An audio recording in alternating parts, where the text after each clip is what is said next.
సింగరేణిపై కేంద్ర ప్రభుత్వానికి కూడా హక్కు ఉందని కేంద్ర బొగ్గు గనుల శాఖ మంత్రి కిషన్ రెడ్డి స్పష్టం చేశారు. హైదరాబాద్ నగరంలోని ఓ హోటల్లో బొగ్గు గనుల వేలం ప్రక్రియను కేంద్ర మంత్రి కిషన్ రెడ్డి ప్రారంభించారు. సింగరేణిపై కాంగ్రెస్, బీఆర్ఎస్ వాళ్లు అవగాహన లేకుండా మాట్లాడుతున్నారని, కార్మికులు ఆందోళన చెందాల్సిన అవసరం లేదని, సింగరేణిని అన్ని విధాలుగా ఆదుకుంటామని హామీ ఇచ్చారు కిషన్ రెడ్డి. సింగరేణిపై రాజకీయం చేయొద్దని సూచించారు. ఈరోజు మీకు అందరికీ తెలిసి ఇంతకుముందు చెప్పినట్లే భారత ప్రభుత్వము చాలా ట్రాన్స్పరెన్సీతో ఎక్కడైతే బొగ్గు గనులు ఉన్నాయో అవి కూడా లాభాల బాటలో ఉండాలి. నెంబర్ 1, రాష్ట్ర ప్రభుత్వాలకు కూడా ఇన్కమ్ పెరగాలి. అదేవిధంగా దేశంలో బొగ్గు కొరత లేకుండా ఉండాలి. 4వది ట్రాన్స్పరెన్సీ, పారదర్శకతతో ఈ యొక్క బొగ్గు గనులు మరి మైనింగ్ జరగాలి అనేటువంటి 4 అంశాల మీద కాంగ్రెస్ పార్టీ ప్రభుత్వ హయాంలో కూడా చాలా పెద్ద ఎత్తున ప్రైవేట్ వాళ్లకు ఇచ్చిన విషయం మనం చేస్తాను. కొత్త కాదు.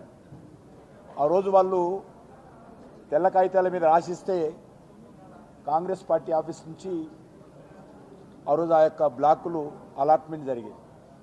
కానీ ఈరోజు ఆ రకంగా కాకుండా నూతన టెక్నాలజీని ఉపయోగించి ఈరోజు చాలా ట్రాన్స్పరెన్సీతో ఈ యొక్క బొగ్గు గనులు మరి రాష్ట్ర ప్రభుత్వాలకు ఆ యొక్క లాభాలు వచ్చే విధంగా ఈ యొక్క ట్రాన్స్పరెన్సీతో ఈరోజు ఈ అలాట్మెంటు జరుగుతూ ఉన్నది.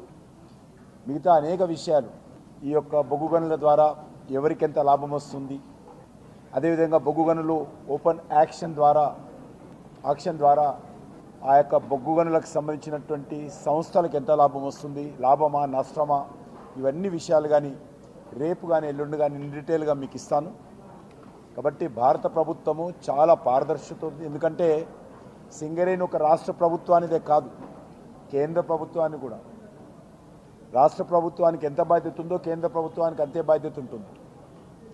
కాబట్టి ఇటు రాష్ట్రము కేంద్రం అనుకోకుండా ఈరోజు కోల్ ఇండియా లిమిటెడ్ ఏ రకంగా మేము ఇంపార్టెన్స్ ఇస్తామో అదే ఇంపార్టెన్స్ దానికంటే ఒక అడుగు ముందుకేసి ఈరోజు సింగరేణికి ఇస్తాం మేము. అందులో ఏ రకమైనటువంటి అనుమానాలు తెలంగాణ ప్రజలు కానీ సింగరేణి కార్మికులు కానీ పెట్టుకోవాల్సినటువంటి అవసరం లేదు.